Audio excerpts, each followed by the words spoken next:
Voy a llevarla así como está ahorita. Voy a minimizar acá, voy a agrandar un poquito más. ¿Se ve un poco más grande ahí, Viole?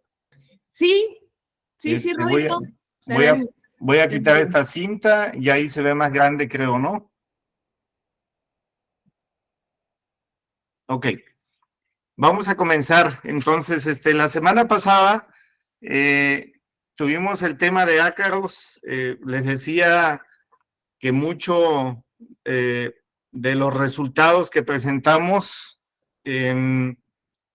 son ensayos y aplicaciones que hacemos en campo. En la parte de cobertura nos hemos estado coordinando y bueno, ahorita me da muchísimo gusto ver a la ingeniera Dulce Tranquilino y al ingeniero Salvador Pulido, que amablemente me han compartido mucho de las experiencias de manejo de ácaros en cuanto a coberturas de aplicación y el interés siempre de estar evaluando productos para que tengamos mejores resultados, ¿no?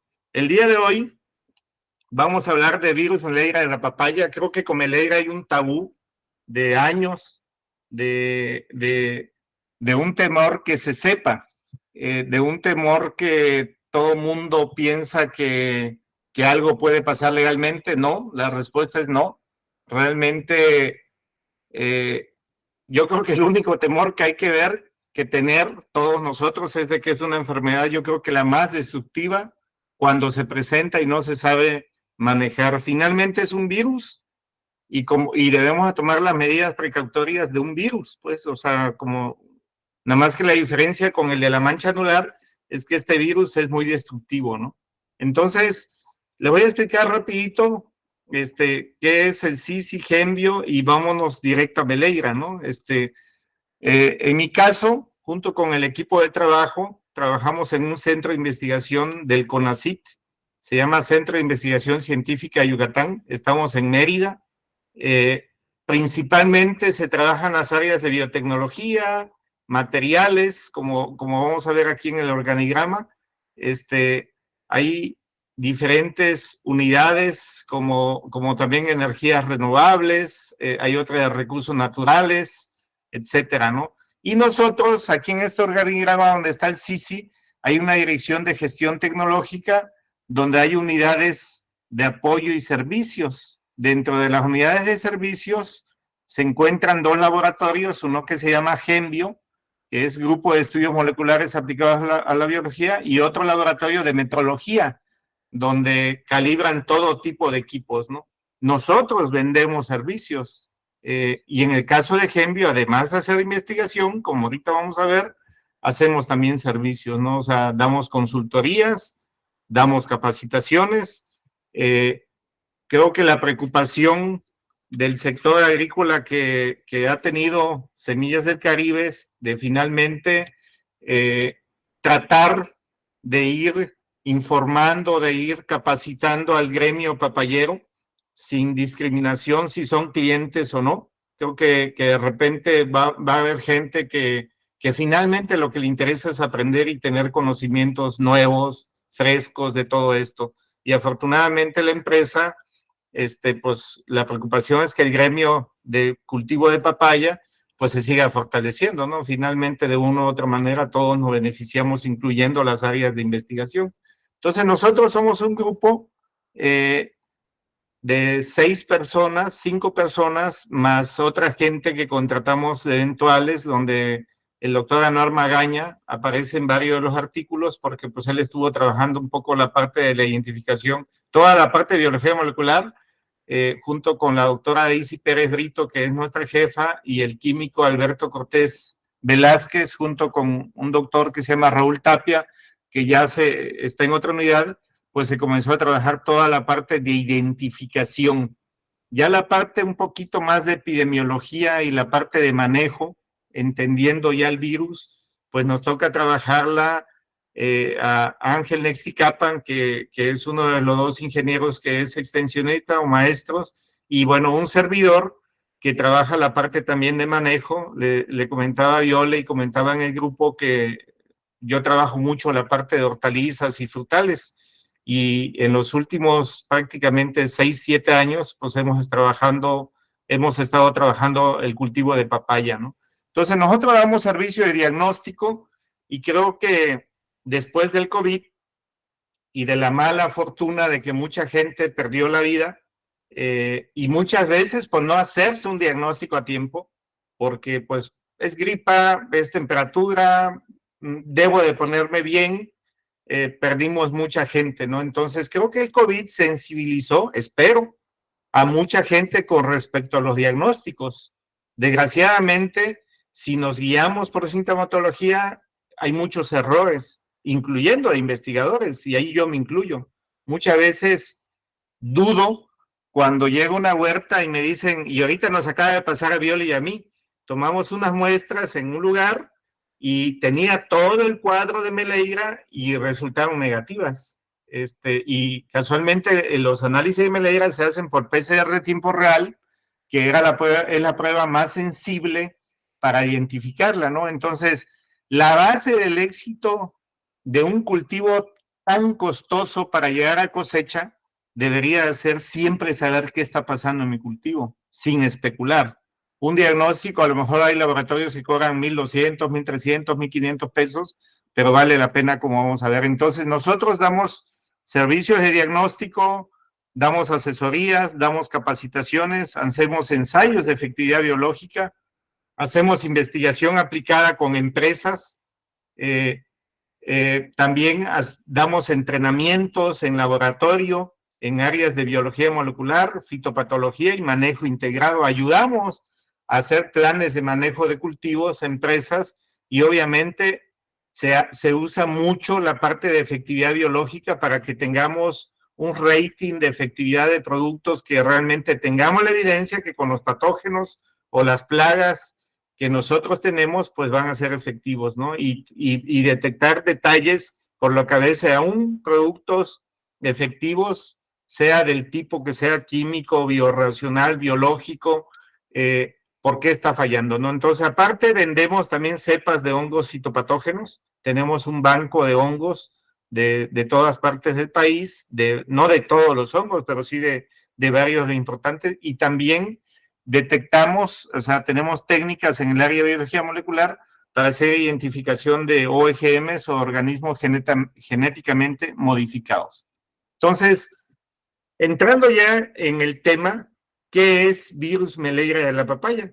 Pues virus Meleira de la papaya, a diferencia de los otros virus como el PRSB o virus de la mancha anular o el virus mosaico de la papaya, o hay otros virus que afortunadamente no están en México, no están reportados, están en otros países, pues Meleira, nos vamos a dar cuenta que a pesar de que en Brasil desde 2008 o antes ya habían los artículos, pues ellos son los que han trabajado más la parte, ahora sí que de la parte de biología molecular con la identificación de los virus, ¿no? Entonces, por ejemplo, en 2016, ellos encuentran que realmente son dos virus, o sea, es un complejo de virus que da el síntoma de ellos le llaman sticky disease o mancha o enfermedad pegajosa de la papaya, porque al exudar látex, pues da una apariencia pegajosa, ¿no? Entonces, han identificado un umbravirus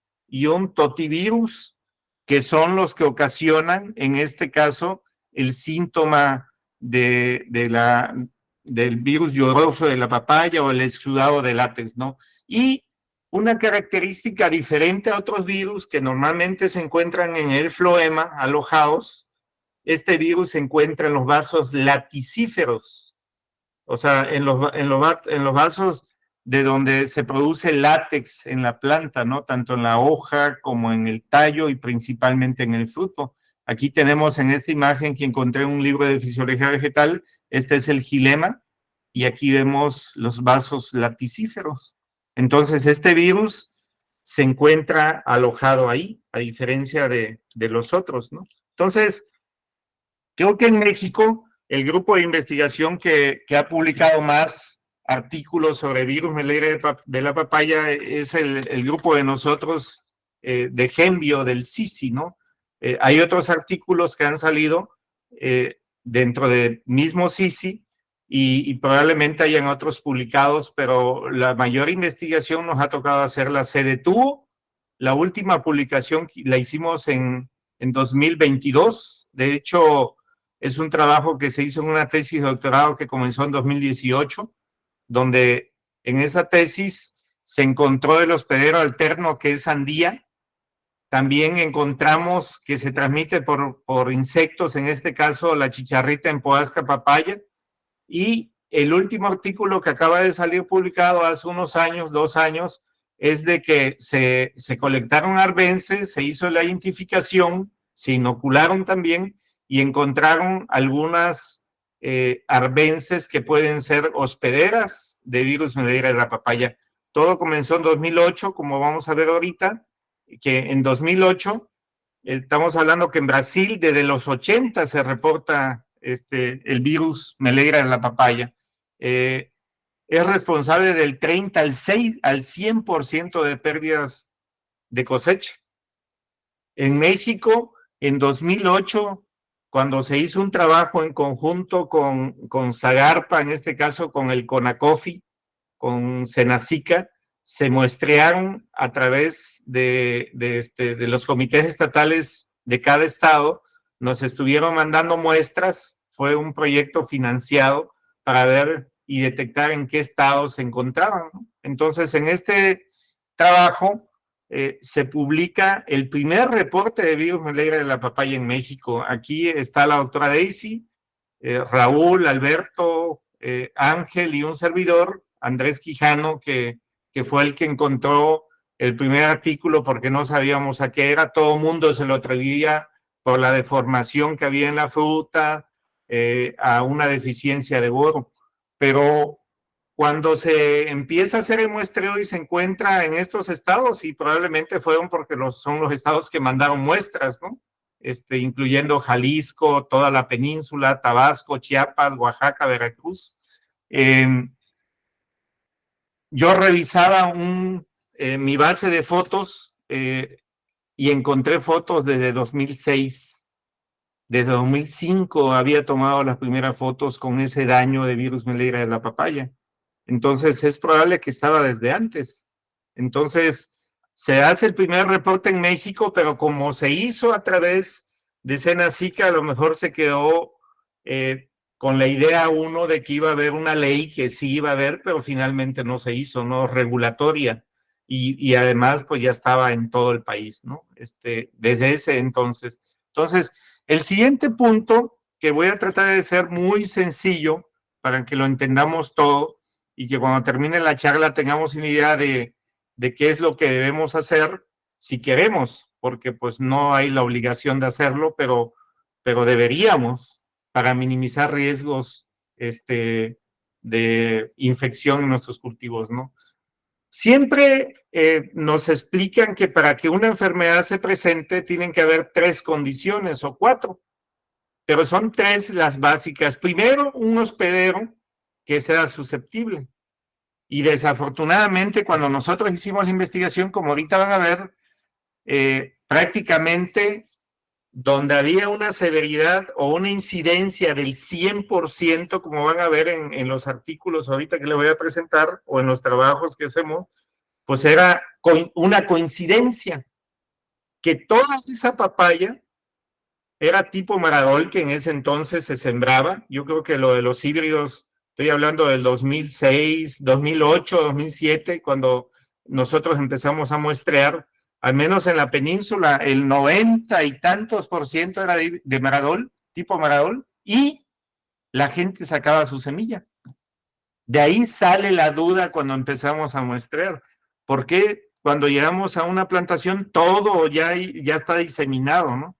Entonces, resulta que este virus, dentro del triángulo de una enfermedad, pues ya tenemos a la víctima, que es el cultivo de papaya. O sea, en este caso, hablando solo de este virus, pues es susceptible, ¿no? Ahora, necesita haber un patógeno que tenga la capacidad de infectar a la planta, o sea, que sea virulento y que haya un abundante patógeno para que se pueda distribuir, ¿no? Entonces, nos dimos cuenta, y este fue un artículo que ahorita van a ver que hicimos nosotros, fue de los primeros reportes del mundo de Medeira, que se puede transmitir en la semilla. Y entonces coincidía con lo que hemos encontrado, que donde sacan semilla hay incidencias hasta del 100%, severidades muy altas si es tipo Maradol, y pues nada más es, este conocimiento nada más no debe servir para tomar precauciones si vamos a sacar semilla, porque también eso lo decidimos cada uno de nosotros. Pero vamos a ver cuáles son las ventajas cuando compramos un híbrido y por qué a veces lo vemos como un costo cuando finalmente es asegurar un poco de menos riesgo, aunque no tampoco es la garantía, ¿no? Como vamos a ver más adelante. Luego, encontramos que hay vectores. En este caso es la chicharrita en Poasca, ¿sí? Sin embargo, dentro del trabajo que les voy a presentar, también hay áfidos que son positivos, pero no se ha podido hacer la investigación por falta de recursos, pero se está retomando para ver si demostramos si también son capaces de transmitir Meleira en el cultivo de papaya. Y finalmente, pues el patógeno, que en este caso es, ya vimos un totivirus y un umbravirus, que pueden estar en la semilla, al menos la variante mexicana, o pueden ser transmitidas por insectos vectores que lo pueden adquirir en malezas, porque ya ahorita vamos a ver cuando veamos el artículo que también en las malezas pueden ser reservorios, ¿ok? Y finalmente, la tercera condición que creo que la estamos viviendo en la mayor parte del país es el clima. Y a los insectos, si algo les encanta, pues son las altas temperaturas, ¿sí? Cuando la temperatura baja y empieza a llover, muchos insectos se enferman, como nos pasa a nosotros, les da tos, les da fiebre y mueren, se infectan de hongos entomopatógenos que hay de manera natural y entonces las poblaciones bajan. Okay. Cuando digo le da tos o le da fiebre, estoy hablando que se enferman de otra manera, ¿no? Pero es lo equivalente, que también nos pasa cuando comienza la temporada de lluvia.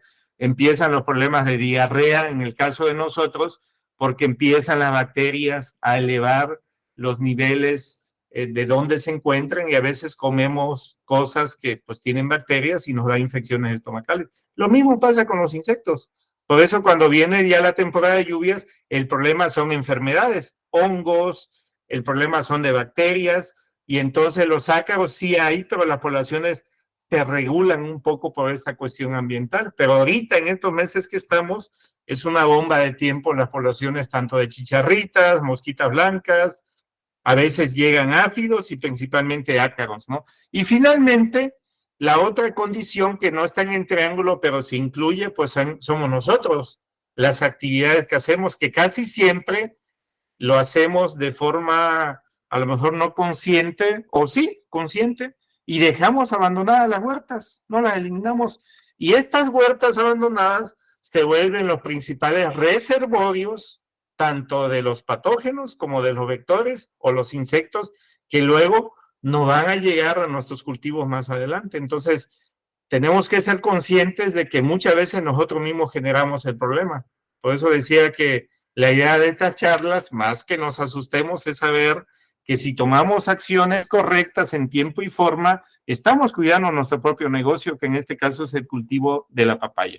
Entonces, vamos a ver muchas fotos de síntomas, pero creo que el síntoma más evidente, el síntoma más común, y desgraciadamente lo vemos a veces a los 6 meses, 7 meses, cuando ya invertimos 200, 300, 400 mil pesos por hectárea y ya vamos a llegar a cosecha, nos damos cuenta de que tenemos exudado de látex en la fruta y dependiendo del tipo de papaya, es el síntoma también que hemos visto. Por ejemplo, las tipo Maradol, como esta o esta que está aquí, que muy probablemente sean de semilla sacada, F2, F3, hemos visto hasta F8, que ya son de todos tipos de tamaños y formas, y que tienen un problema muy severo de amarre, el cuaje, el problema de la carpeloidía, además de que se ve influenciado total y directamente por el clima, tiene mucho que ver la genética.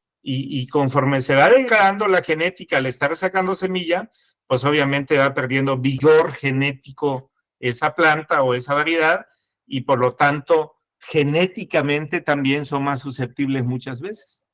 Por eso es que el costo de un híbrido o una variedad F1, pues es alto, ¿no? O sea, te garantizan un vigor genético interesante, una forma, un formato de fruta interesante. En el caso de Meleira, cuando se llega a presentar en los híbridos, Perdón, porque Rodo, finalmente... Rodo, Sí, perdón, discúlpame, fíjate que se dejó de ver la pantalla desde hace 2 diapositivas.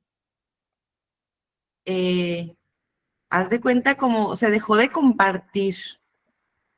Viole, a qué ver. pena contigo. Es Mande. que el señor Christopher Torres está compartiendo desde el Ajá. celular. Toca que él deje de compartir.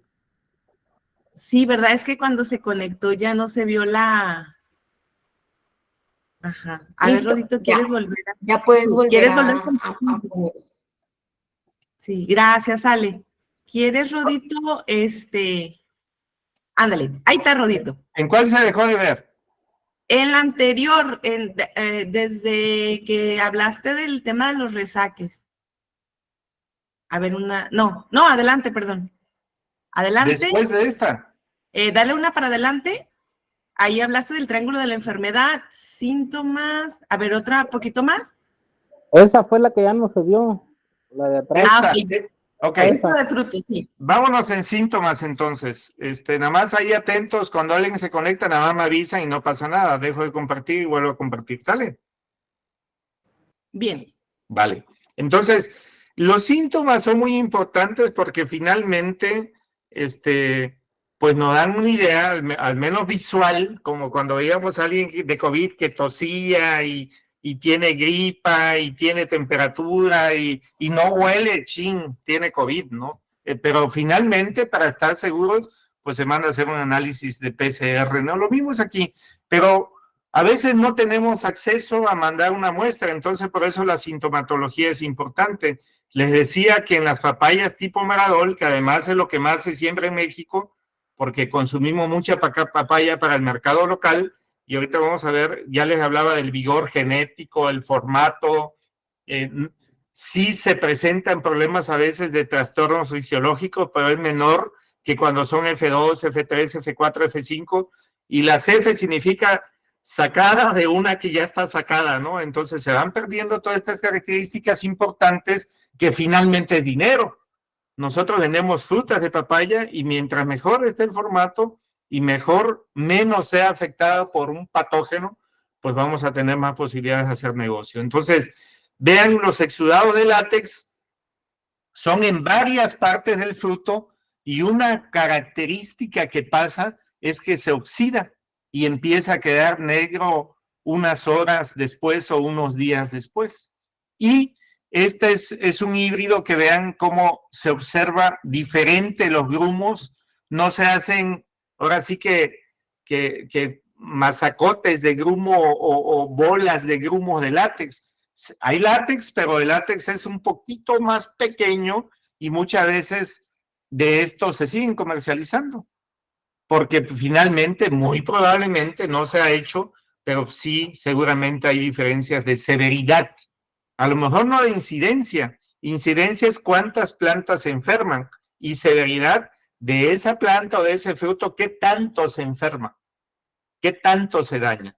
Entonces, a mí sí me ha tocado ver diferencias de entrada entre maradoles y híbridos, hay diferencias de severidad.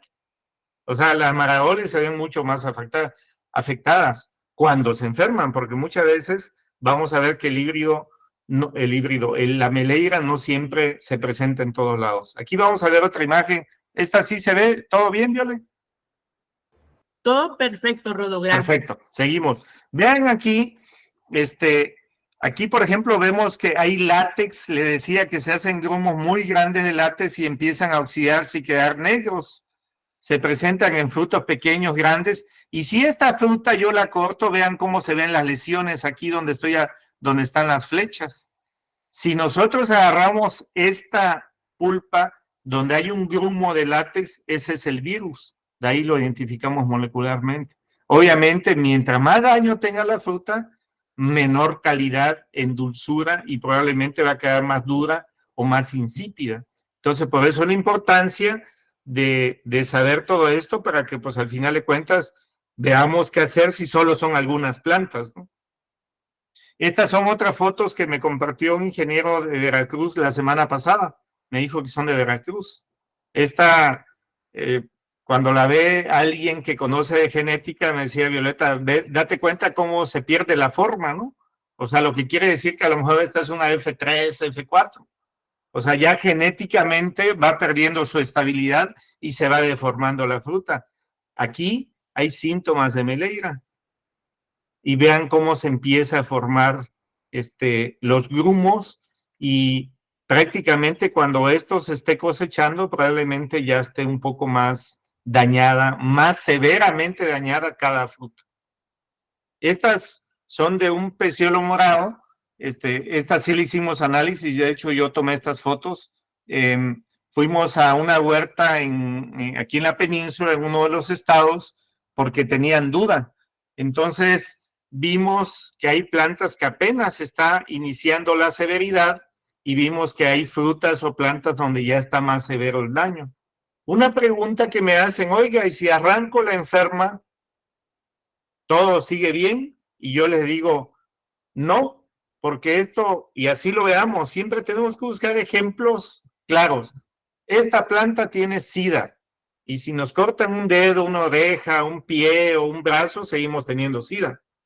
O sea, la planta, una vez que esté infectada, todo su sistema esté infectado. Nada más que la severidad, hemos visto que dependiendo de la época del año sube o baja, pero sigue estando enferma. ¿Okay? Entonces aquí vemos cómo se exuda el látex, se oxida, queda negro, y esta fruta, pues vamos haciendo las pruebas como cortar, o como esta, bueno, estas otras que nos tocó tomar hace unos 2 años, que hubo un brote aquí en Yucatán, y las características padrísimas que vimos, que todas esas huertas eran de semilla sacada F3, F4, F5, F2, y probablemente por la distribución espacial en la huerta, la infección ya venía desde la semilla. Nada más que desgraciadamente el síntoma muchas veces, o la mayoría de las veces, se presenta al mes 5, 6 o 7, cuando ya vamos a entrar cercano a la cosecha. Okay, empezamos a ver el exudado de látex, y pues lo ideal es que si tenemos duda y es poquitas plantas, pues elimínalas inmediatamente para evitar la diseminación, ¿no? Y estar atentos en el área donde la encuentran. Estas son otras, de hecho estas son de híbridos. Que fue cuando ya nos metimos a papaya como Gembio, me toqué a ver una huerta y eran híbridos, y empezamos a encontrar daños. Se tomaron muestras, yo tomé muestras, las traje al laboratorio, las analizaron el equipo de biología molecular, los especialistas, y salieron positivas a virus Meleira de la papaya. Sin embargo, también ahí se hicieron estrategias de manejo, y nos dimos cuenta que sí podemos frenar un poco el avance, pero hay una serie de medidas que vamos a ver ahorita más adelante. Y un dato interesante que lo vimos esta vez ahí de donde yo traje la muestra la semana pasada, es de que cuando está el síntoma de que hay látex, se observa en el peciolo, se observan manchas en la fruta, en la misma planta o en la huerta. Casi siempre cuando raya uno la fruta, el látex de una planta enferma, de un fruto enfermo, es más aguado, ¿sí? Y esto lo hace el virus. El virus aumenta la proporción de agua en el látex. Acuérdense que están los vasos laticíferos, le comentaba al inicio. Mientras que en una planta sana, cuando nosotros rayamos, sí escurre un poco, pero enseguida se solidifica. De hecho, muchas veces no alcanza a escurrir. Cuando quiere llegar a la parte de abajo donde ponemos los tubitos, ya esto ya se solidificó. Y ahorita donde colectamos, una de las características que yo veía es que de repente el látex sí estaba un poquito aguado, pero muy poco, ¿sí? Entonces, esta es otra prueba que pueden hacer, pero no nada más guiarse por esta. Hay que revisar la fruta, hay que revisar si vemos varias secreciones de látex, pues entonces quitémosle el pericarpio a la fruta, y si está manchada, en el futuro aquí es donde se forman los grumos, y donde están los grumos, en los vasos laticíferos, es donde está el virus. Entonces, vean cómo vamos juntando una historia donde decimos, ok, está el látex en la fruta, pero voy a fijarme, voy a pelar la fruta y si veo que está manchada, ya tengo 2 evidencias. Si además veo que hay mapeo que no es muy común, pero puede llegar a presentarse, o sea, le llaman mapeo a este síntoma, unas manchas en la fruta verde que se ven áreas más claras, ya tenemos otra evidencia. Este es otro síntoma, pero de lo que nos han comentado y donde hemos ido a muestrear, no siempre se presenta. Lo que sí se presenta cuando la severidad es muy alta es también exudado de látex en los peciolos. De hecho, esta foto que estoy señalando fue de las primeras que nos tocó tomar a nosotros hace muchísimos años, hace más de 10 años, y pensábamos que se paraban los pajaritos con las patitas llenas de lodo, porque nos tocó ya hacer muestreos en época de lluvias, en épocas de agosto, septiembre, aquí en la península, pues ya está la temporada de lluvias. Y como se veían un poco sucias, todavía estábamos en ese proceso de conocer el virus correctamente. Luego nos dimos cuenta que es otro de los síntomas, y está en la literatura de los brasileños también, de los doctores de Brasil que hacen investigación. O sea, vemos exudados de látex oxidado en peciolos. Esta foto nos la mandaron de Veracruz el ingeniero Dante Guevara, que al inicio con ellos estuvimos trabajando en sus huertas, donde se le presentó en la primera parte, ¿no? Entonces vemos también que se presenta en los frutos pequeños recién polinizados, que tienen a lo mejor un mes de formación de haber sido polinizado, como otro de los síntomas, ¿no? Aquí vemos los peciolos, cómo se ven manchados, como si estuvieran sucios. O sea que si veo excreciones de látex en la fruta que se ve oscuro o que ya se oxidó, veo también secreciones de látex en los peciolos como si estuvieran sucios. Veo también daños en las puntas de las hojas que a veces se queman. Pelo la fruta y veo que también hay manchas.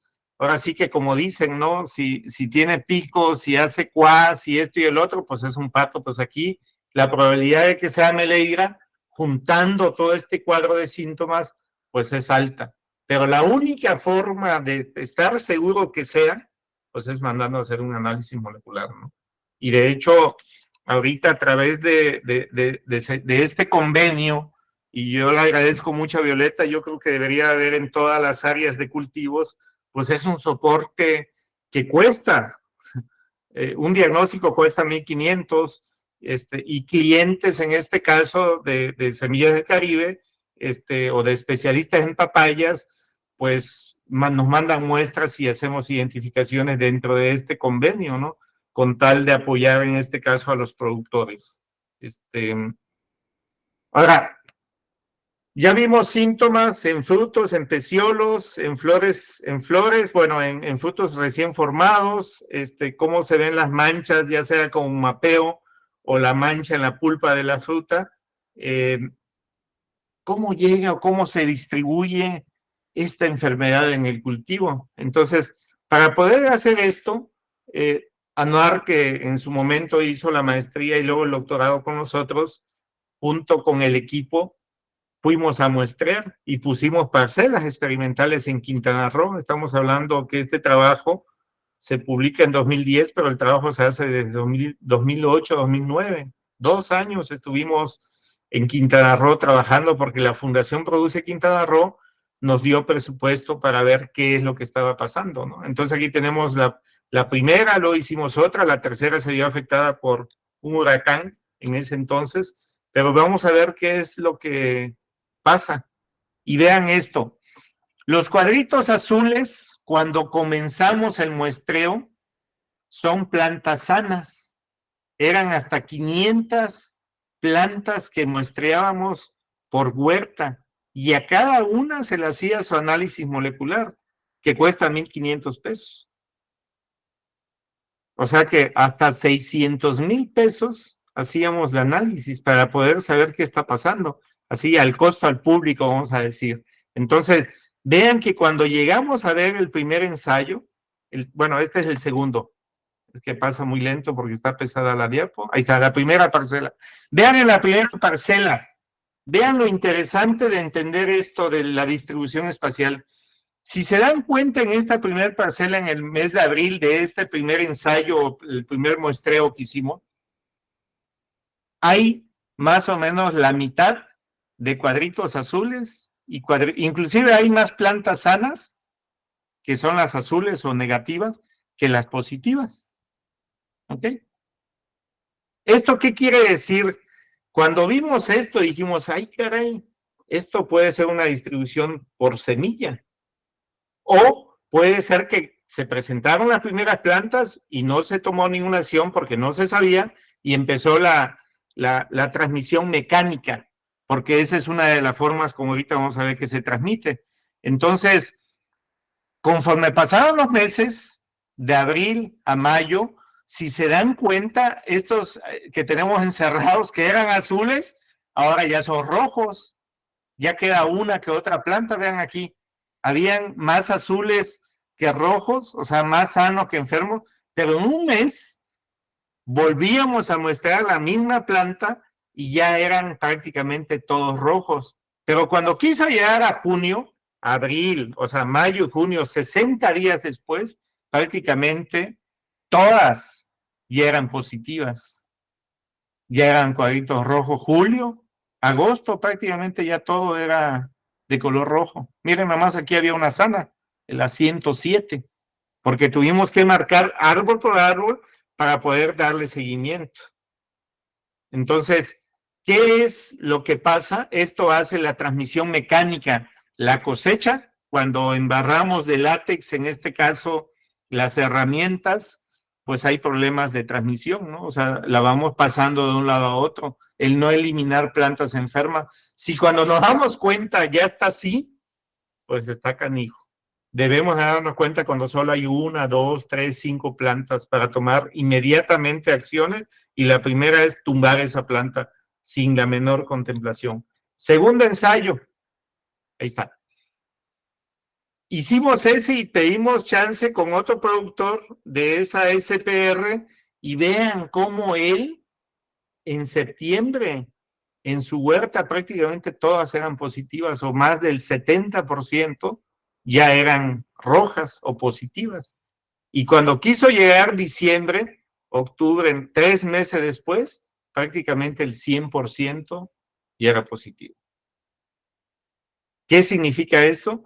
Que finalmente la siguiente transmisión dentro de la huerta es mecánica. Nosotros la hacemos. Ya no es el insecto necesariamente, ni la semilla, ¿no? ¿Ok? Entonces, el tercer ensayo le decía que ya no se hizo porque finalmente nos los tumbó un huracán y ya no se pudo continuar. Se publica un artículo, les decía, Canar estuvo también en Brasil haciendo una estancia con la parte de biología molecular y publica el equipo, en este caso con la doctora Daisy Pérez y Raúl, que estaba ahí en el equipo, y esta es cómo es una distribución espacial en Brasil, y vean, comienzan unas cuantas plantas y conforme pasan los meses, pero aquí son más meses, vean, aquí tenían algunas plantas, a lo mejor 20 plantas en el mes de marzo, pero para junio, abril, mayo, junio, 3 meses después, a lo mejor ya esa incidencia, cuántas plantas están enfermas, pues ya se incrementó significativamente y para marzo del siguiente año, pero ya prácticamente más de 3/4 partes de la huerta ya está infectada. Pero vean en México, de abril a agosto, pues ya tienen incidencia del 100%. Otra vez, estamos hablando de que ahí... Disculpe, no se ve la presentación. ¿Cómo? Se dejó de compartir. Yo sí la veo. Yo sí la estoy viendo. No sé los demás. Pero yo sí la veo ¿Pero bien. qué comentaba? Si la podemos, ¿qué, perdón? Sí se ve. Ya la veo, perdón. Ok. Entonces, esto de la distribución espacial es clave porque así es como... Aquí no le podemos echar la culpa a la semilla, ¿no? Aquí fue una transmisión probablemente por insectos. Llega el insecto en la orilla, infecta la primera, vuela al atoramiento, infecta una y entonces nosotros nos hacemos cargo de hacer la diseminación a toda la huerta porque tiene transmisión mecánica, es decir, en el látex que se va contaminando de una planta a otra, viene la contaminación de planta a planta, ¿no? Bueno, habiendo ya conocido la distribución espacial y cómo fue avanzando, entonces vinieron más preguntas, ¿y cómo se transmite?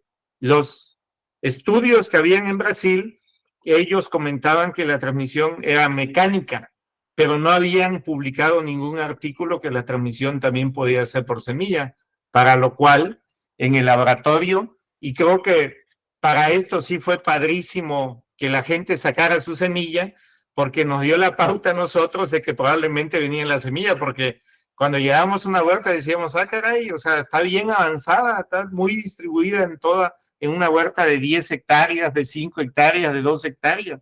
Debe de haber alguna semilla. Entonces, tuvimos que extraer semillas de frutos enfermos que se corroboraban que sean positivos y se sembraron, instalamos, compramos malla antiáfidos y se construyeron ahí con el biólogo Francisco Kopp, que es una persona que siempre ha sido muy entusiasta en cuanto a la investigación, es un productor muy importante aquí en la península de Yucatán, un buen amigo de nosotros porque él nos dio las facilidades para hacer este estudio, y entonces compramos semilla, se sembraron, se analizaron y vimos que eran negativas, o sea, estaban limpias, y entonces pusimos en la misma semillas enfermas, semillas sanas, o sea, plántulas de semillas enfermas y sanas, y se pudo demostrar que se transmite por semilla, que hay una transmisión por semilla.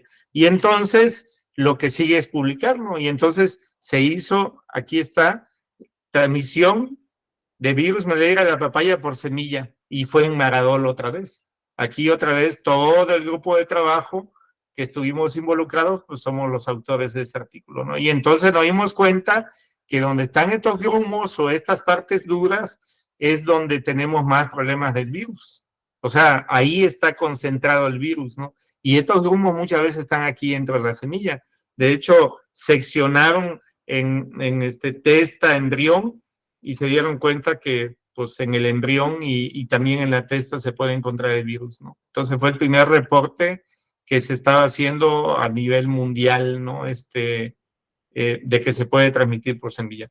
Obviamente cuando esto lo escuchamos como productores, no, pues está llegando la semilla, y ahorita vamos a ver cómo saber cuando llegue por semilla y cómo saber cuando realmente es una transmisión por insecto, que a eso se refiere la distribución espacial. Fíjense que cuando se saca semilla, se pierde vigor. Esta plantita de la derecha que estoy señalando es una planta de semillas de plantas infectadas, y siempre iban más pequeñas que las que estaban sanas. Aquí, por ejemplo, vemos cómo llega a afectar la germinación cuando la planta es enferma. O sea, cuando la semilla es de plantas enfermas, germina mucho menos que cuando es de una planta sana.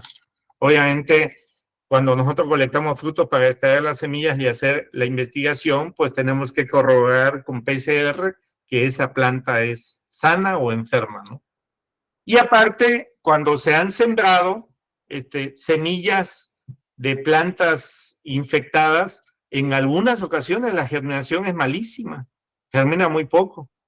Y obviamente aquí se hacen pruebas para ver si estas plantitas son positivas, y son positivas, ¿no? Entonces también disminuye, como decía la gráfica anterior, la cantidad de germinación, el porcentaje de germinación, o sea, muy probablemente está afectando la viabilidad en este caso de la semilla o afectando el embrión de la semilla, ¿no? Entonces, ¿cómo se colecta una muestra y se puede mandar al laboratorio? De hecho, hay 2 laboratorios que hacen estos análisis. Hay uno que es en Saltillo y nosotros aquí en la península de Yucatán, ¿no? Se toman en frasquitos.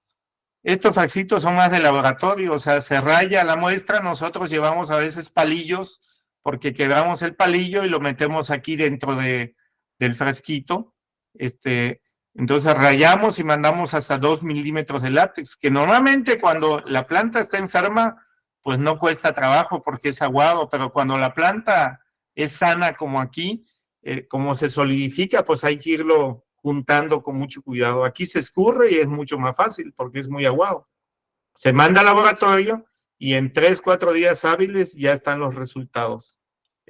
Nosotros somos uno de los laboratorios que hace el análisis y si un día están interesados, con muchísimo gusto, ¿no? Y si son clientes, en este caso de Semillas del Caribe, pues pónganse en contacto con Violeta y es un soporte técnico que es como lo que estamos haciendo con esta plática, ¿no? Que normalmente se dan cursos que se pagan a veces, ¿no? Ahora, ya vimos que se puede transmitir por semilla, sobre todo cuando nosotros sacamos nuestra semilla, porque pues al final no somos fitomejoradores ni nuestra huerta lleva un manejo estricto fitosanitario, y la posibilidad que se infecten cuando se presenta, porque no siempre se presenta, pues es un riesgo alto, ¿no? Entonces, ¿qué pasa con las hospederas?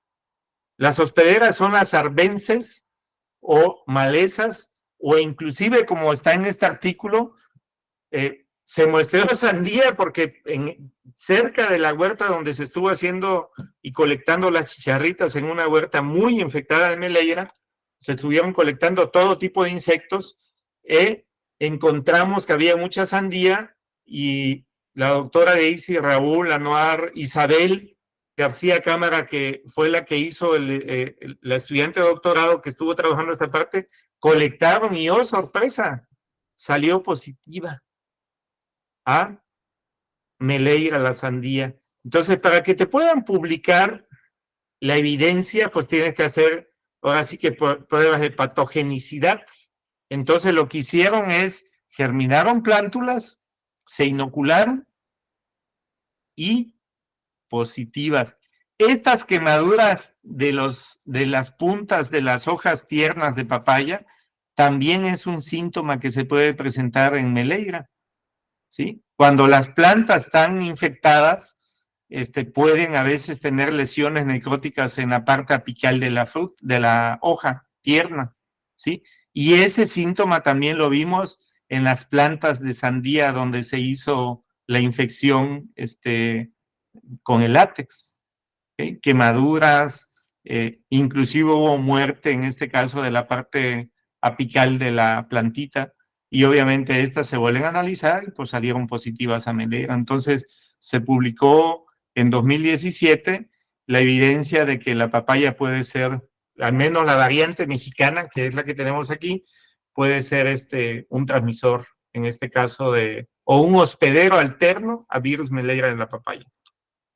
Y también en Acta Virológica, en el 2022, que fue el último artículo que se publicó, aunque realmente este trabajo se hizo más o menos, se terminó como en 2020, 2021, se hicieron ensayos, colectas de arbences o malezas, junto cuando se hizo el de la sandía, y se encontró que también hay hospederas, ¿no? O sea, se colectan y empiezan a hacer todo el estudio donde se va detectando y encontraron en zacate, Panicum hirsutum, hay otro tipo de zacate, Dactyloctenium, y una dicotiledonia, que da una florecita morada, que es común aquí en la península de Yucatán, que se llama Ruelia nudiflora. La Ruelia nudiflora, como da una florecita morada muy bonita, y aparte es muy tolerante a la sequía, o sea, no necesita tanta agua para vivir, también se está considerando como una especie silvestre, vamos a decir, que podamos tener en los jardines, pero cuando mi negocio es papayas, pues hay que tener cuidado de ir eliminándolas, porque pueden ser hospederas alternas a virus Meleira de la papaya, ¿no? Bueno, ya tenemos que hay hospederas alternas, ya sabemos que se puede transmitir por semilla, pero ¿y qué pasa con los insectos? Los investigadores de Brasil habían checado con una mosquita blanca, Trialurodes variabilis, que se les presenta a ellos ahí en plantaciones, pero habían encontrado que no había transmisión, o sea, era negativa. A lo mejor el insecto sí lo adquiría, pero no necesariamente se lo transmitía a la planta. Entonces, en el caso del vector, se colecta en huertas infectadas de Meleira con síntomas y con rodeos y trampas se estuvieron colectando y entonces se encontró que la chicharrita de la papaya en Poasca de la familia Cicadelidae, que es una de las principales vectoras de virus o de fitoplasmas en muchos cultivos, pues es vector de este virus, ¿no? De hecho, estas fotos las tomó Isabel del trabajo que se hizo, que hizo también ella. Entonces, para que podamos entender cómo se transmiten los virus por vectores de forma sencilla, es de la siguiente manera. Hay virus que se transmiten rapidito. Cuando el insecto clava el estilete y llega al floema, así como sube savia, saliva y deja caer también su saliva, en este caso al floema. Y pues resulta que si este insecto ya está enfermo, así es como infecta plantas. Entonces, hay virus que se llaman virus no persistentes que no necesitan estar en el tracto digestivo del insecto. Simple y sencillamente, por ciertas formas de retenerlo el insecto, se queda en el estilete. De hecho, se llaman virus de estilete. Y el virus de la mancha anular de la papaya es un ejemplo de estos. Entonces, cuando a mí me preguntan, Rodolfo, o sea que si yo pongo mis barreras de zacate, no sé, una grama o un zacate o maíz o sorgo, ¿ahí puede limpiar el estilete el insecto? La respuesta es sí, siempre y cuando sea un virus no persistente, como el del virus de la mancha anular de la papaya. Pero hay otros virus que se llaman virus persistentes, donde hay semipersistentes y persistentes, o los fitoplasmas, que generalmente, como el amarillamiento letal del cocotero, son semipersistentes. ¿Qué significa esto? El insecto llega, clava el estilete en la hoja, llega al floema. Si la planta está enferma y el insecto está sano, pues entonces cuando vas, ahora sí que succionando, pues suben las partículas virales.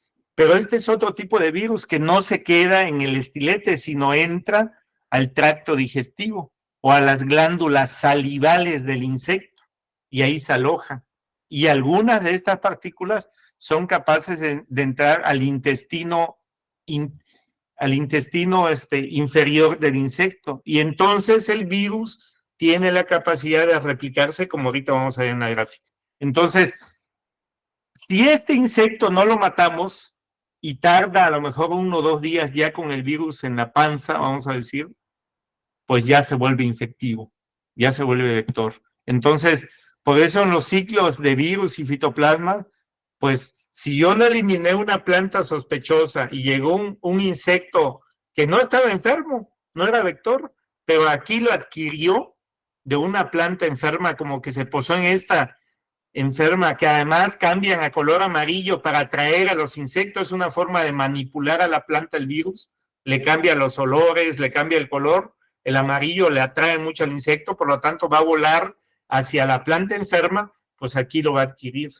Pasan días, se replica dentro del insecto, al insecto no le hace nada, se vuelve un hospedero, como una maleza, y cuando vuela una planta sana, empieza el proceso de diseminación. Entonces, las chicharritas tienen transmisión persistente o semipersistente. Eso significa que necesita comer ciertas horas en la planta, o minutos o horas, y tenerlo en el tracto digestivo, las glándulas salivales, minutos o horas, y ya es capaz de transmitirla a una planta sana. ¿Ok? Entonces, para hacer el ensayo, tuvimos que encontrar papayas fuera de plantaciones. De hecho, a mí me tocó ubicar la papaya, la ubiqué en la casa de un amigo, o sea, del vecino de un amigo, y vean cómo está el daño del acartonado, el amarillamiento, y pues obviamente tenía miles de chicharritas. Colectamos, Isabel las analizó molecularmente contra fitoplasma, porque tenía que estar libre de vectores, la chicharrita, y salieron limpias.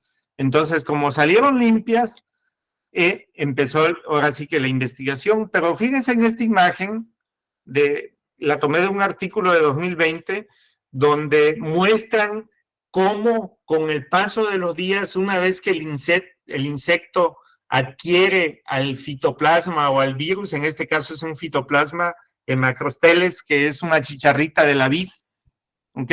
Entonces lo que hace es, empieza a incrementarse, estas partecitas azules que aquí se van señalando, son las partículas, en este caso virales. Esta parte de aquí es la glándula salival del insecto, y vean, conforme pasan los días, una chicharrita puede vivir hasta 40 días, la hembra, el macho a los 30 días le da un infarto, o sea, se mueren, no le da un infarto, sino se mueren, siempre mueren antes los machos que las hembras, es algo biológico, y cuando vemos en las personas, siempre vemos que hay más viudas que viudos, ¿no? Entonces, a lo mejor también en el ser humano pasa algo similar que en los insectos. Aquí, vean, cuando ya pasó 27 días que lo adquirió el insecto, en las glándulas salivales ya se observa bastante bien, y en la parte del intestino posterior, medio y anterior, pues ya el insecto está completamente virulífero. Y por lo tanto, si ese insecto no lo matamos de alguna forma, pues a la planta que llegue y esté comiendo varias horas o un día, la va a infectar. Nosotros en el trabajo de investigación se publicó una revista que se llama Plant Disease en 2019, pues ya teniendo las chicharritas, se hicieron jaulas, se metieron plantas que estaban enfermas. Obviamente cuando se meten las chicharritas se dejan que les dé hambre, o sea, no se les da comida varias horas para que cuando lleguen rápidamente coman, se dejan una cantidad de horas o días. Una vez que se colectan y vemos que ya son positivas, entonces se liberan a la siguiente jaula y entonces se hacen los estudios de transmisión. Y encontramos lo siguiente, en una parte del artículo está publicado el muestreo que hizo Isabel con redes y tampas amarillas pegajosas en huertas infectivas, que aquí donde dice cuantificación de meleira, que son picogramos por microlitro, vemos que donde hay numeritos que no es cero, quiere decir que el insecto lo trae, es positivo. Entonces encontramos, vean, en áfidos, Afis, que es y que se llama Uroleucon, que es que está aquí. Pero también se encontró en un cicadélido otra chicharrita que no es necesariamente la empoasca, que se llama Agalia, de 2 especies de Agalia, constricta y novela. Salieron positivas. De hecho, la que tuvo la mayor cantidad de meleira en el cuerpo cuando se cuantifica es la Agalia constricta. Aquí tenemos otras que salieron positivas. Son 2 cicadélidos. Empoasca papaya, que es esta, y esta otra verdecita que se llama Dreucalacéfala, soluta. También es positiva. Y aquí tenemos otra cicadélide que se llama hortensia, que es muy común encontrarla, al menos aquí en nuestras huertas, hortensia. Y otra más que se llama gifón, que también tiene cierta cantidad de veces que la ve uno en las huertas o en las malezas o las arbences que se encuentran alrededor del cultivo.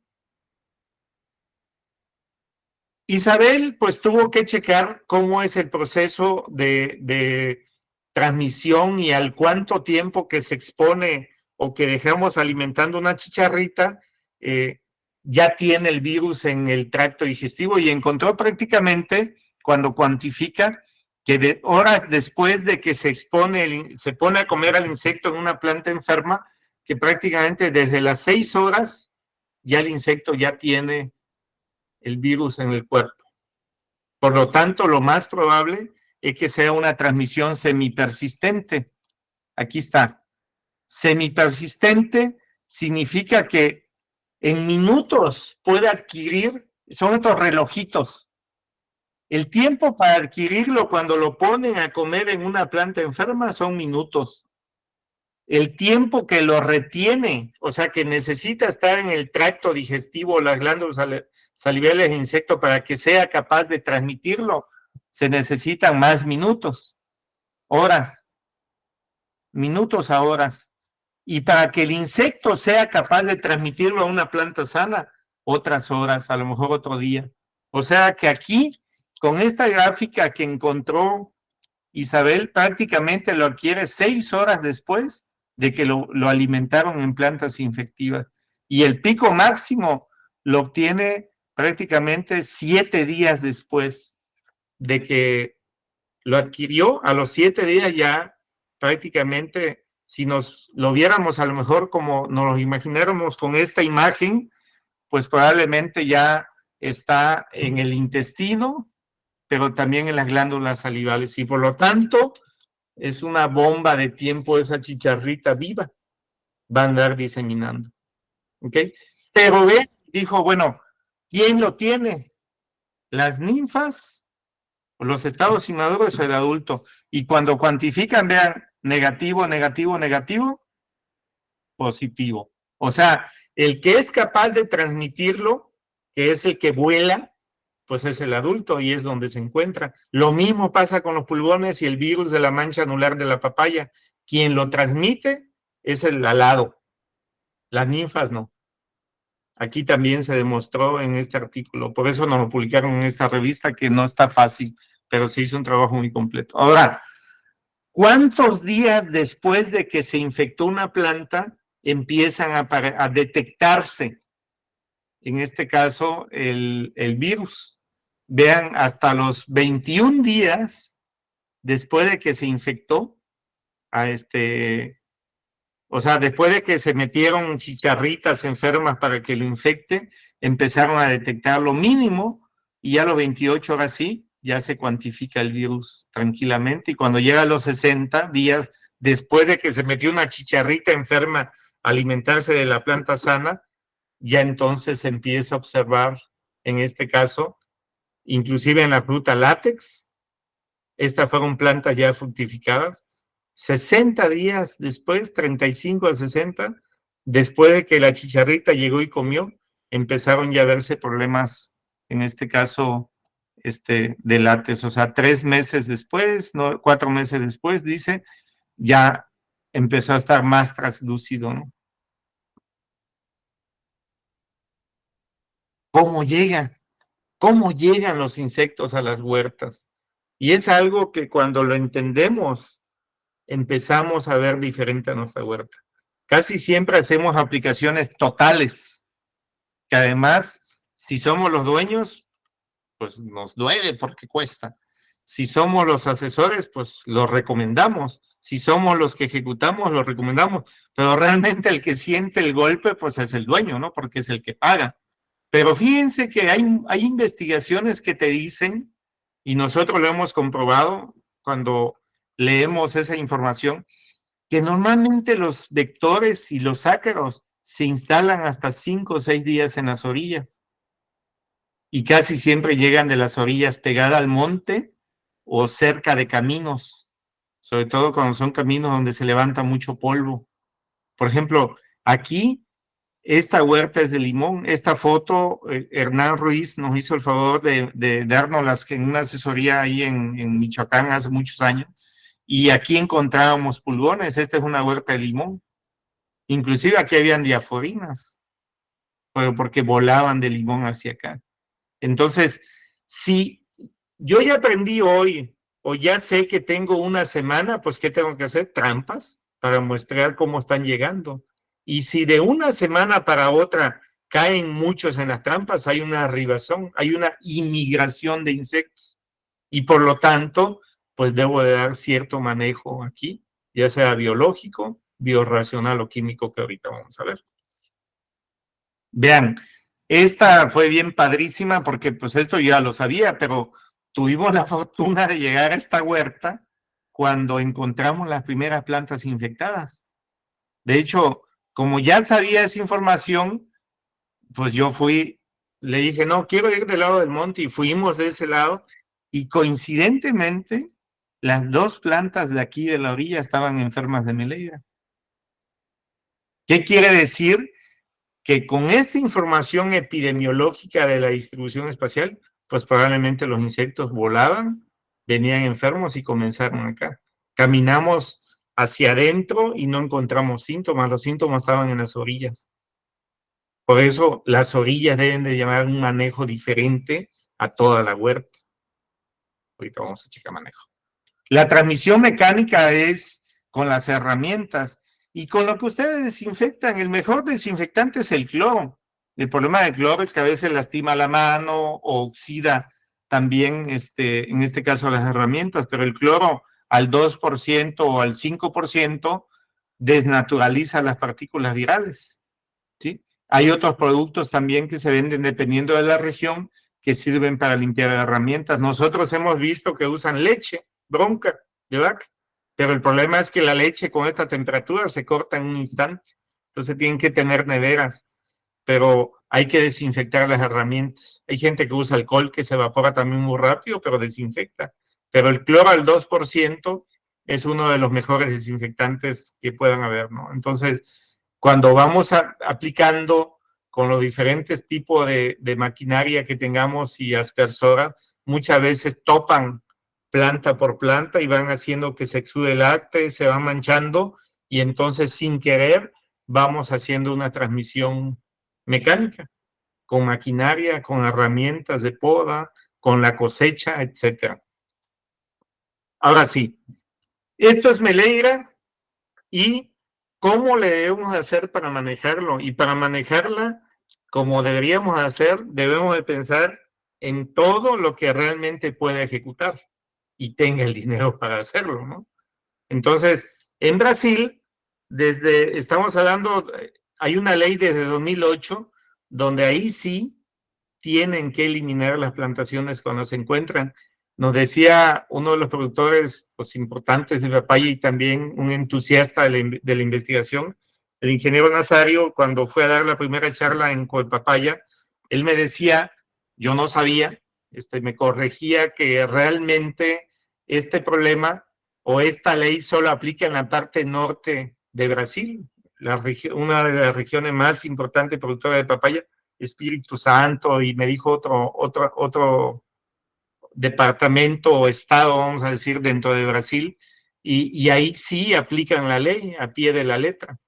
Pero en la otra parte sur de Brasil, ahí no, ahí hay Meleira, porque no las eliminan. De hecho, esta foto es mía, la tomé como en el 2010, una huerta de 40 hectáreas de papaya tipo Maradol, que fuimos a corroborar que era Meleira, a través de un distribuidor de agroquímicos nos pidió el favor, y fuimos, y era Meleira. Y esta huerta, desde que llegamos y vimos que ya había distribución en no sé, el 20 o 30% de las plantas, pero estaba generalizado, hicimos el pronóstico de que probablemente en 1 o 2 meses iba a tener, no tenía caso gastarle más dinero a la huerta, porque además la severidad era muy alta, y efectivamente, en 2 meses la abandonaron. Ya no, de hecho estaban entrando a cosecha, llevaban como 1 o 2 cortes, nos decían, tenían como 9 meses más o menos. Entonces, ahí fue donde tuvimos, después de Quintana Roo, la primera evidencia de que está canijo cuando se presenta y tienes una variedad que es muy susceptible y que además ya está generalizado, ¿no? Entonces, aquí en México no hay ley que regule, pero no tiene que haber una ley, pues es nuestro negocio. Los que debemos de regularla somos cada uno de nosotros. ¿Cómo? Pues las primeras plantas van para abajo, ¿no? Para que no sean un foco de infección, porque ya aprendí que el vector o la transmisión mecánica va a terminar regando a toda la huerta y me mostraron una distribución espacial donde en meses puedo tener un 100% de infección. Ahora, viene lo interesante. En todo tipo de cultivo, todo, deberíamos usar semillas certificadas. Porque, por 2 razones. La primera, porque es un negocio. Pero también tenemos que ser realistas, pues no siempre tenemos para comprar semillas certificadas. Es una cuestión también de costo-beneficio, ¿no? Pero, ¿qué sucede cuando no usamos semilla certificada? ¿Cuál es la diferencia entre una semilla certificada y no? Que me hicieron la pregunta hace como 2 semanas que estuve en Colima. Oye, Inge, pero ¿quién me garantiza que aunque haya un informe negativo, toda esa semilla viene sana? Y yo le decía a nadie. De hecho, no hay cualquier semilla que que compre certificada, lea bien la etiqueta y no está certificada con sanidad, porque es muy complejo. Está certificada que te están vendiendo una genética buena, un formato de fruta, un vigor genético, pero no necesariamente certificada contra sanidad, porque finalmente los análisis que nosotros hacemos son de submuestras de un X número de semillas, de cientos de miles o de miles de semillas, ¿sí? Pero cuando hay, se detecta. En 50 semillas, si alguna sale positiva, se detecta. Entonces, el hecho de que haya la garantía de que viene libre, al menos hay un certificado de un laboratorio serio, pues te da cierta tranquilidad, porque además, donde se producen las semillas certificadas, llevan un sistema de calidad muy estricto de inocuidad. Por eso casi nadie conoce esos lugares, porque prácticamente estamos vetados para entrar, por la misma inocuidad que se maneja, para garantizar que te está entregando lo que, una genética muy buena, pero también una sanidad muy buena, ¿no? Y por eso es el costo, obviamente, de que yo sea el genetista con F2, F3, F4, F5, a que tengan invernaderos de producción y controles estrictos de manejo, pues tiene un costo.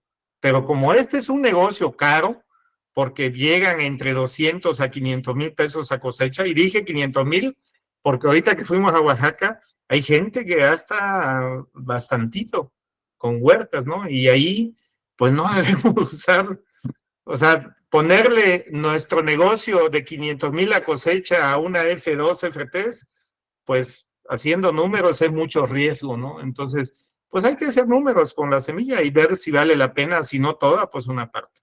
Entonces, yo le decía a Violeta, yo estoy conociendo los materiales, pero sí he visto cómo se comportan y realmente dentro de la genética, además del formato, calidad, hay resistencia. Y una de las partes que más han trabajado algunos distribuidores, en este caso, o productores de semillas, en este caso, Semillas del Caribe, de lo que a mí me consta, porque cuando le dé la charla de hongos, vamos a ver de fruta que nos mandan clientes, se enferma menos de coletotricum o de antragnosis o de hongos que las que son a lo mejor tipo maradol o otras, ¿sí? Entonces, ¿qué estamos comprando? Estamos comprando homogeneidad de fruta, estamos comprando resistencia a ciertos patógenos, no a todos, estamos comprando un vigor genético donde cuando hay cierta velocidad de viento y te las acaman, a lo mejor estas que traen un sistema radical muy bueno y por lo tanto también la parte de arriba muy buena, pues a lo mejor toleran muy probablemente mucho más los vientos, que cuando yo tengo ataques de ácaros, que eso es muy evidente, pues me da chance de controlar, porque a pesar de que se disparan las poblaciones, va un poco más lento, y eso tiene que ver con la genética, la resistencia que tienen esos híbridos. Obviamente los híbridos van a ver fotos así o cargas así, si están trabajados bien nutricionalmente hablando, y la parte de fitosanidad, ¿no? Porque tú puedes tener un híbrido muy bueno y que tiene cierto costo, pero si no lo trabajas correctamente, nunca vas a ver el potencial genético, que eso es lo que muchas veces pasa.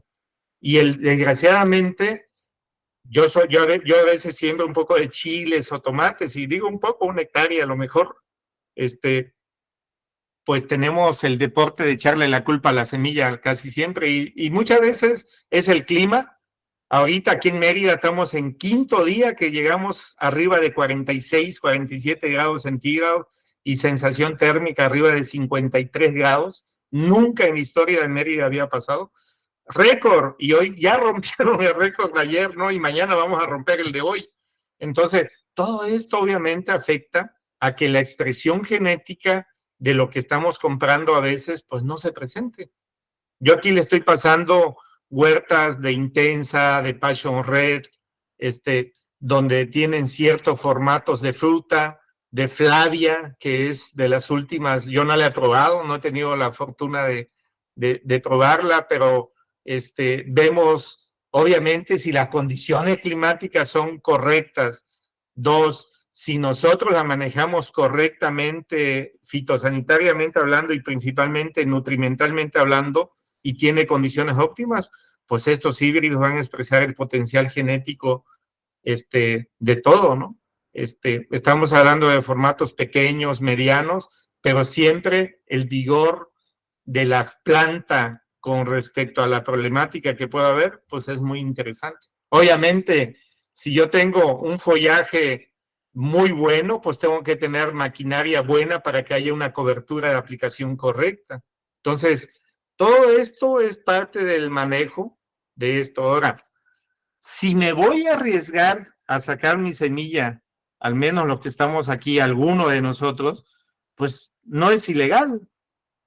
Lo pueden hacer, nada más que ahora ya sabemos que hay un riesgo alto. Si es que ya les tocó conocer la mala suerte de conocer la enfermedad, se transmite por semilla. Y desgraciadamente muchas plantas son asintomáticas, no manifiestan síntomas, ¿sí? Entonces, cuando van a sacar una planta para yemas de cítricos, le ponen una casita con malla sombra, se manda la muestra al laboratorio, le hacemos análisis de virus, viroides, HLB, caquexia, exocortis, que son viroides, BTC o virus tristeza de los cítricos, y virus orosi de los cítricos y HLB. Si está limpia de todo, esa planta, como ya está aislada, ya lleva un manejo de vectores muy intenso, muy específico, entonces de ahí se sacan yemas.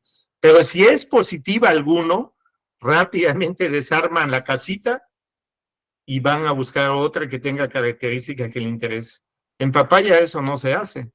Entonces, si van a sacar semilla, simple y sencillamente tengan el cuidado de que si hay algunas positivas en la huerta, hay la probabilidad de que hayan muchas y muchas de ellas sean también asintomáticas. Entonces, es nada más para saber. Y esa es la diferencia entre un híbrido o una variedad de F1.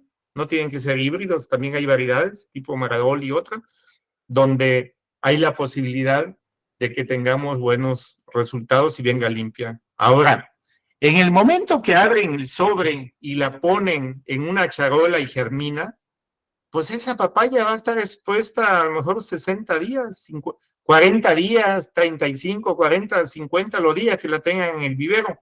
Y si lo tienen a campo abierto o con malla que no es antiáfilos y llegan chicharritas, pues no es transmisión por semilla, pueden infectarse en el vivero.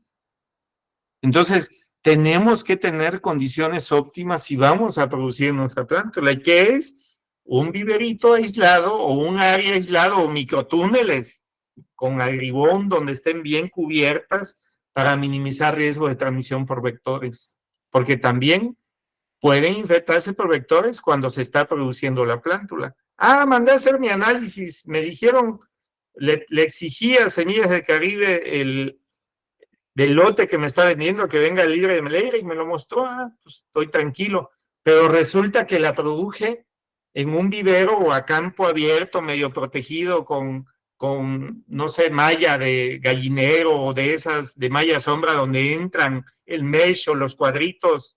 En este caso, pues alcanza a colarse las chicharritas o los pulgones o la mosca blanca, pues se pueden infectar. Sobre todo si en la región ya escucharon que hay antecedente de virus malaria de la papaya. Y creo que este es uno de los detalles que pues no se puede hacer mucho, ¿no? O sea, pero como es mi negocio, yo soy consciente y al final, pues no es karma, sino me rebotan las malas decisiones que hago. Pues termino y aunque yo gaste un poquito más, lo voy a considerar entre mi negocio, pero elimino esa huerta. Porque estos se vuelven los reservorios, en este caso, tanto del virus que está en la planta, como de vectores que lleguen en algún momento, porque cuando el monte se empieza a secar, pues la plaga busca verde, busca savia fresca, y la savia fresca está en una planta que no esté muerta, ¿no? Entonces se van a ir ahí, y entonces aquí están viviendo los insectos virulíferos que luego van a volar a mi huerta y me dicen, oye Rodolfo, ¿y cuánto vuela una plaga? Bueno, hay artículos que dicen que vuelan a veces 100, 200 metros, pero también dicen que las corrientes de aire te lo pueden aventar kilómetros. Así que si tengo una huerta a 1 kilómetro, pues muy probablemente en cierto tiempo voy a ver una infectada en la orilla. Y muy probablemente fue un insecto que no voló hasta allá, sino una corriente de aire lo llevó. Que últimamente han habido muchas corrientes de aire, aquí le llaman turbonadas, que son ventarrones que se presentan, ¿no? Y bueno, pues ya sabiendo que hay transmisión mecánica, se toman ciertas precauciones para que no tengamos contacto o seamos muy cuidadosos, en este caso cuando cosechamos y todo, si es que tenemos algunas plantas infectadas. Aquí, por ejemplo, las marcaban y estas las pasaban cosechando aparte.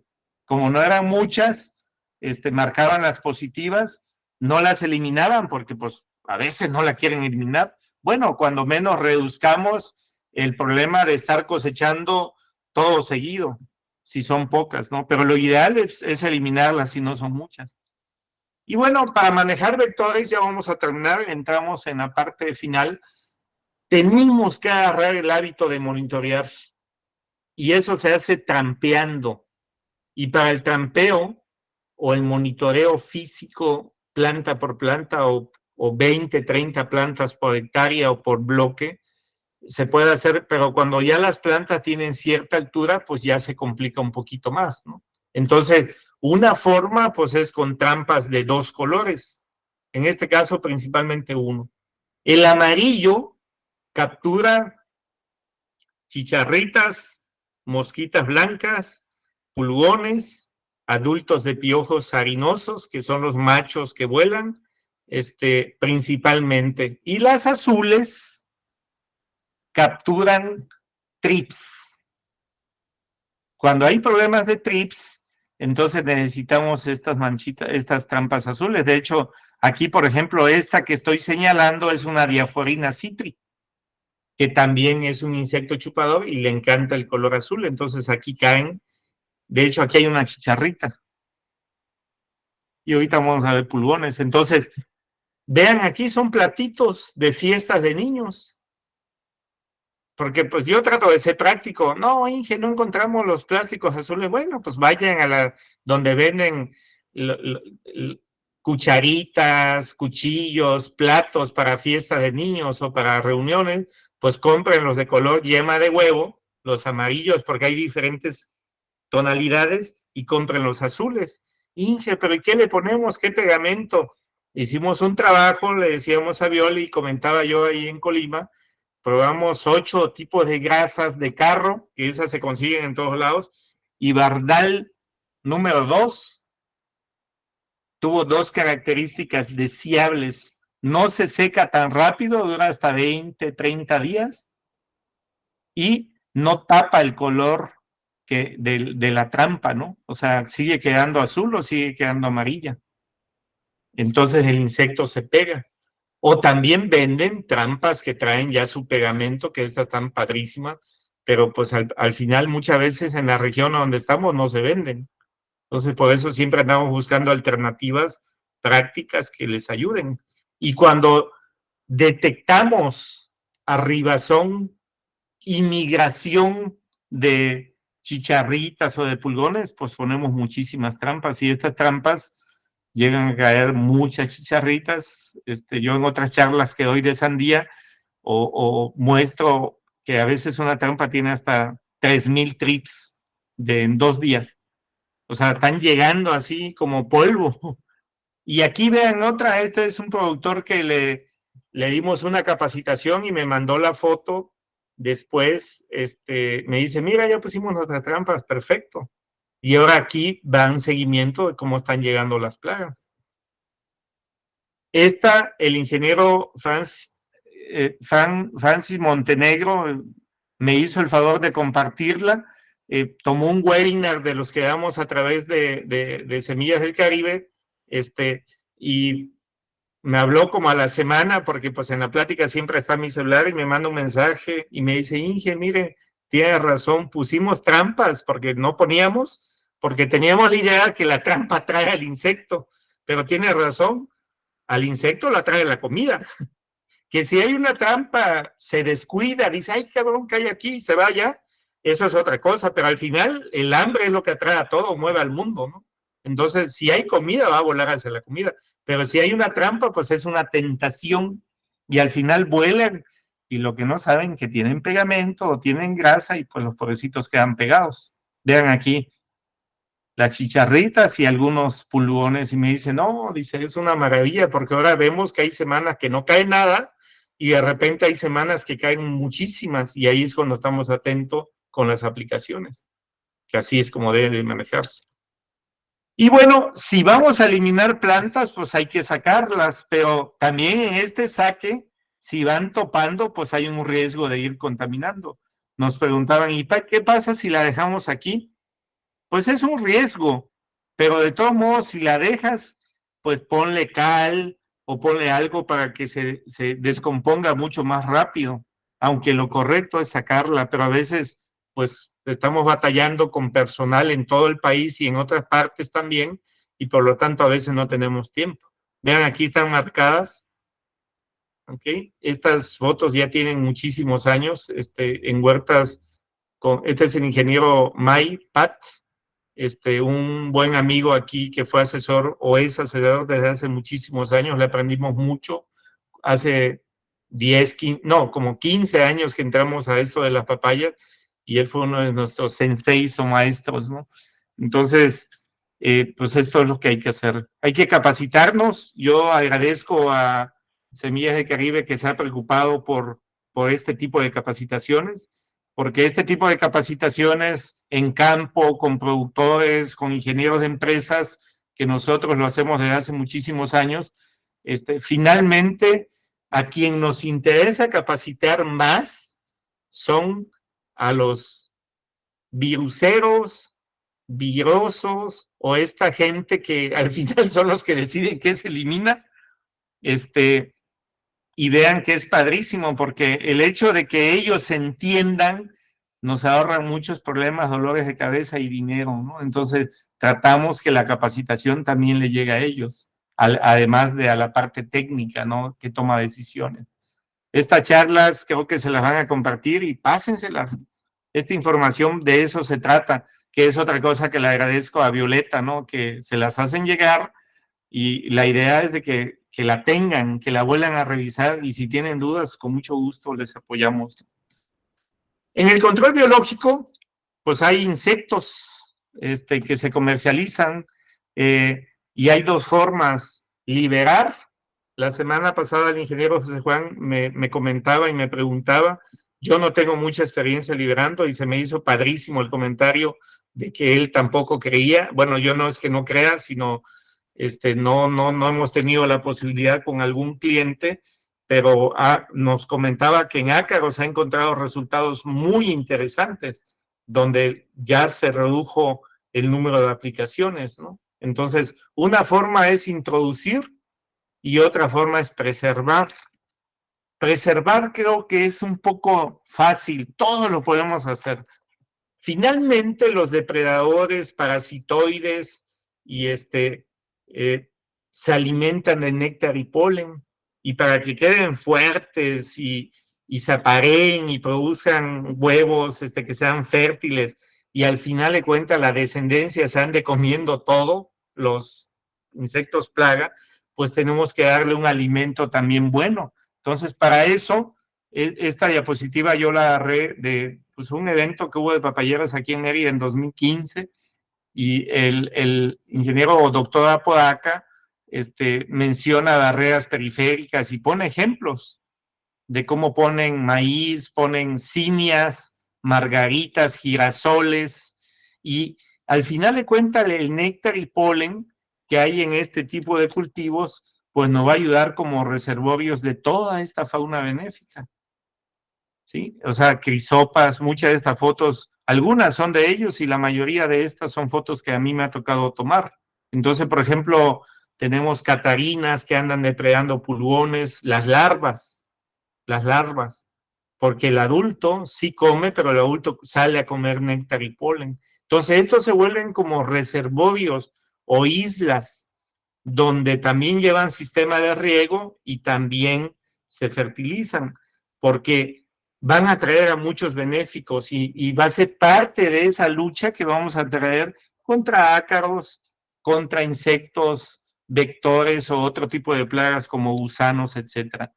Esta foto, por ejemplo, la tomó Ángel ahí en la parcela del ingeniero Francisco Copa hace también ya como 10, 12 años, y él pues siembra cimias en las entradas y en medio, y obviamente cuando esto se seca, pues caen semillas y empieza la reproducción. Estamos llamando a nuestros aliados, que son los de control biológico. Y la otra, pues, es comprar y liberar para que se establezcan, ¿no? Que es la experiencia que nos platicó la semana pasada el ingeniero José Juan, muy interesante, contra ácaros, y que funciona, sobre todo en cierta época del año, porque cuando tenemos temperaturas muy adversas, batallamos. Acabamos de liberar nosotros una avispita para controlar pulgones en chile habanero. Llegó muy bien, estaban vivos, pero no se ha establecido, pero estamos a 52 grados, 55, 57 dentro de la malla, no es invernadero, es malla sombra, se mueren o no alcanzan a establecerse las pobrecitas. Entonces también eso hay que considerarlo, pero acuérdense, es parte del plan de manejo integrado. Entonces, vean aquí cómo están depredando adultos, larvas, o sea, pero también comen néctar. Estos son sírfidos que hay en todos lados, que sus larvas son excelentes depredadoras, tanto de ninfas o inmaduros de pulgones o ninfas de mosquita blanca. Ahora, los hongos entomopatógenos son muy interesantes porque pues cuesta una dosis para 200 litros de agua o 400 litros de agua, 300, 400 pesos. Hay diferentes especies. Yo trato de explicarle, no por el hecho de que sea un biológico va a funcionar, son microorganismos. O sea, hay que encontrar, yo siempre sugiero que hagan una pruebita rápida de 2 o 3 de los que encuentren en la región, y el que vean que infecte, pues sean el que compre, porque no todos tienen la misma capacidad de infección de acuerdo a las condiciones ambientales donde lo vayamos a usar. Acuérdense, y si no, para que sepan, esto es un efecto o un modo de acción de contacto. Las esporas que apliquemos que vienen en líquido o en polvo y que disolvemos, tiene que caer y pegarse en el cuerpo del insecto. Para que germine y empiece a penetrar la cutícula del insecto, tiene que haber humedad relativa arriba del 70-80%. La infección se da entre 4 a 6 horas. Me preguntaban la vez pasada, Ingi, ¿cuándo puedo aplicar fungicida? 3 días después o 4 días después que aplicaste tu biológico. Lo que ya infectó, ya lo infectó. Y lo que no, no. Tú puedes meter fungicida. No hay incompatibilidad porque en las 6 primeras horas o 10 primeras horas es cuando se da la infección. Inclusive hasta 2 días después. Pero nosotros decimos 3 o 4 por seguridad. Y se aplican por las tardes, porque es cuando generalmente o muy temprano hay la humedad relativa. Vean aquí, son aplicaciones que nos ha tocado hacer aquí en pepinos, y cuando encuentras la cepa correcta, pues tienes infecciones muy buenas. ¿Dónde sugiero aplicarlo? En las orillas, en los surcos de la orilla, porque acuérdense que los vectores a veces están en los reservorios. ¿Y cómo detectamos reservorios? Encontramos fumagina. Y donde hay fumagina, que son 2 hongos, uno que se llama meliola y otro que se llama capnodium, esos hongos comen la mielecilla que excretan los insectos chupadores, como son pulgones, mosquitas blancas, chicharritas, piojos harinosos y escamas.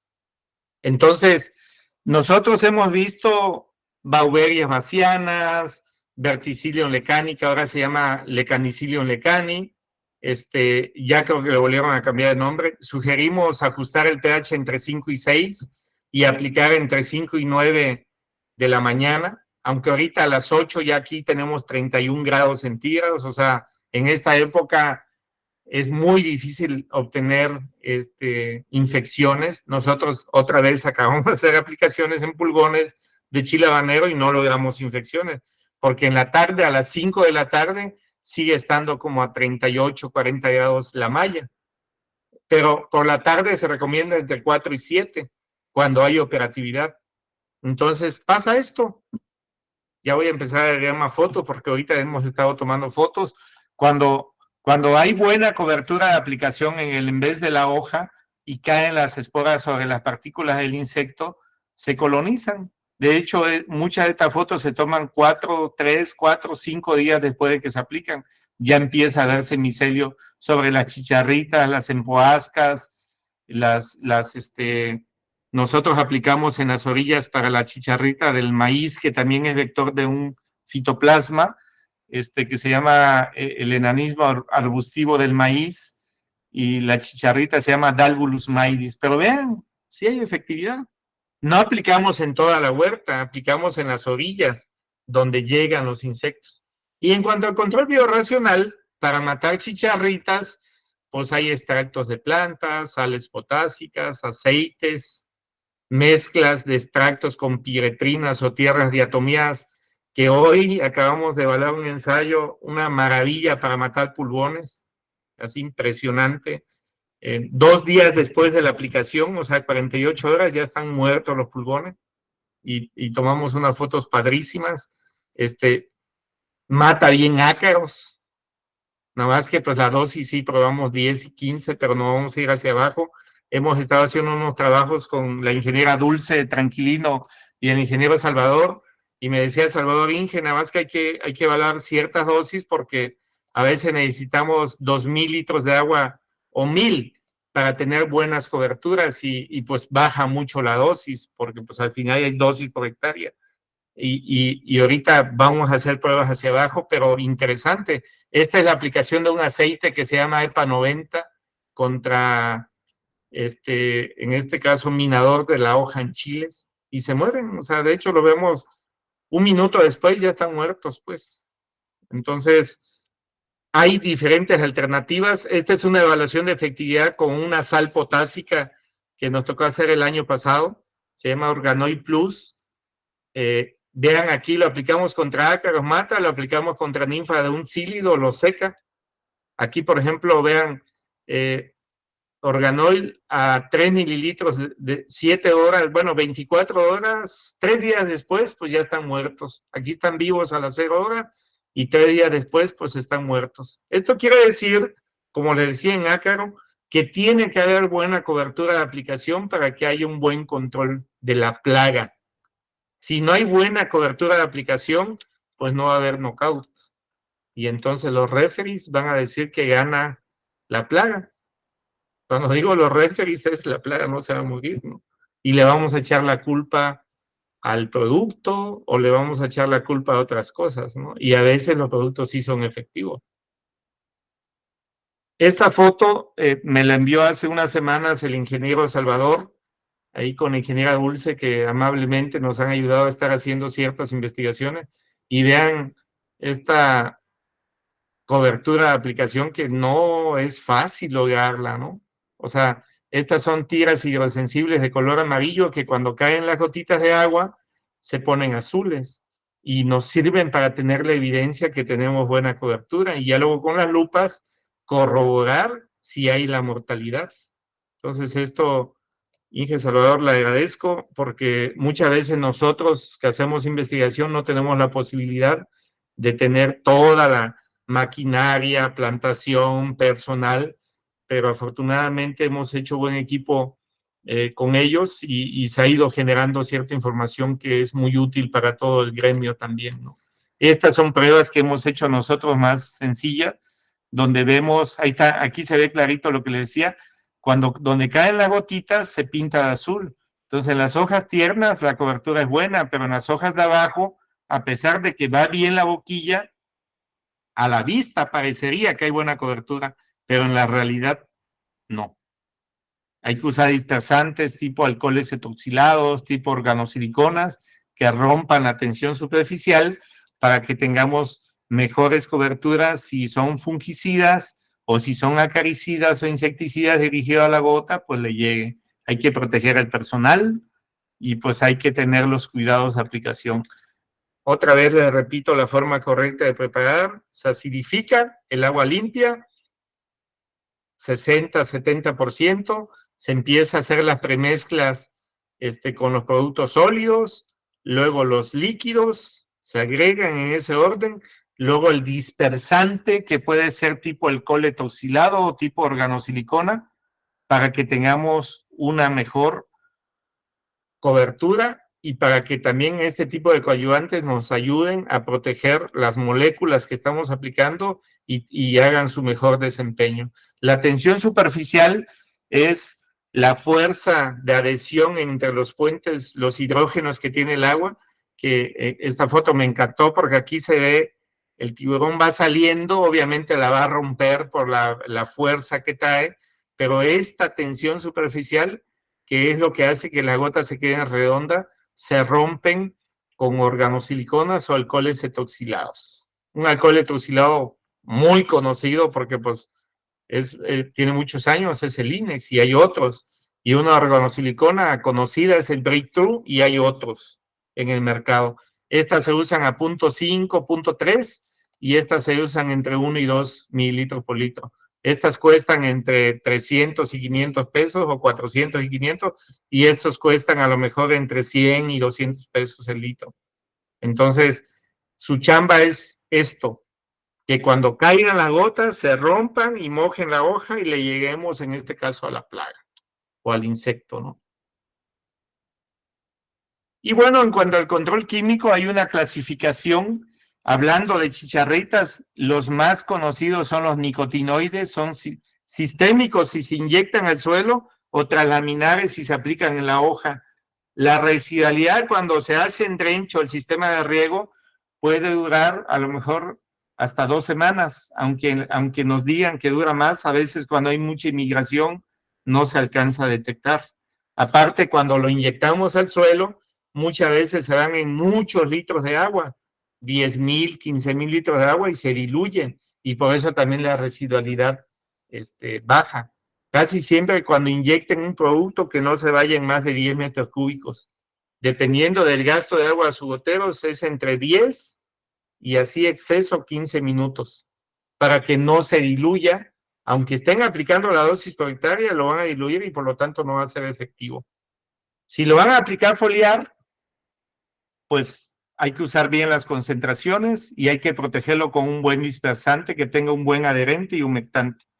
Las organosiliconas en esta época, le comentaba a la gente últimamente y más adelante en otras capacitaciones voy a pasar fotos, medimos el tiempo en que se evapora la gota que cae y hay unas que duran 5 segundos, 10 segundos. Así que si el producto es translaminar, pues no se va a absorber. Entonces ahí es donde la importancia de los humectantes.